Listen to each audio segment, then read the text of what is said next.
Okie dokie. So in this first video, I'm going to show you guys how to find the right wallpaper.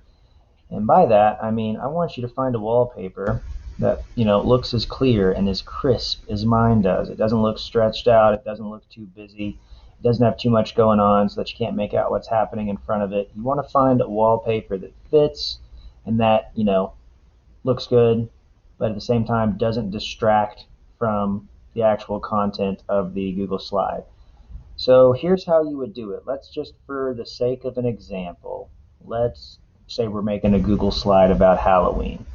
So I would search Halloween wallpaper, and you want to always search desktop wallpaper. All right, Halloween wallpaper desktop.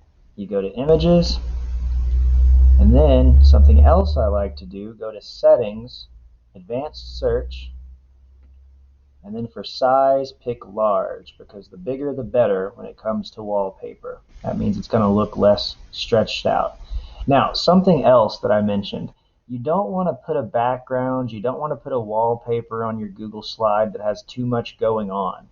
All right, for example, I probably wouldn't use this one because there's just too much distraction, and it would be too much work to, put things like, put words or, content in front of all those pumpkins that, blocked out all those pumpkins. Everybody's focusing on those pumpkins.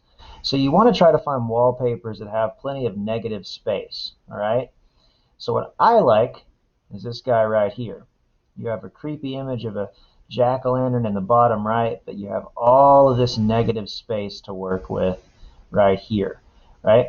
Something else to pay attention to, when you highlight or you hover your mouse over the wallpaper, I'm not 100% certain like what number is the right number, but I just always kind of go by the bigger the number, the better.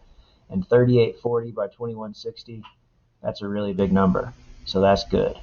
So what you're going to do, you find it, you like it, look at that negative space, you right click it, and you go down here to save to your Google Drive, and you're going to want to save the image to your Google Drive. Boom. It's saved. Awesome. We jump back to our Google slide. You go up here to background, choose image, and then you're going to go to Google Drive, go to recent. There she is. Done. And look at that. Look at all that blank negative space that you have free to put all of the important information for your one pager. So that is how you find a good background. You always search for the desktop background. That way it's for computers. You always enhance the size using the settings, making sure you're looking for the largest one possible. And you want to try to find backgrounds that have plenty of negative space. You don't want to find backgrounds that are too busy. You definitely wouldn't want to use ones like these two because they're just too gosh darn distracting. All right? So go find a wallpaper that works for you.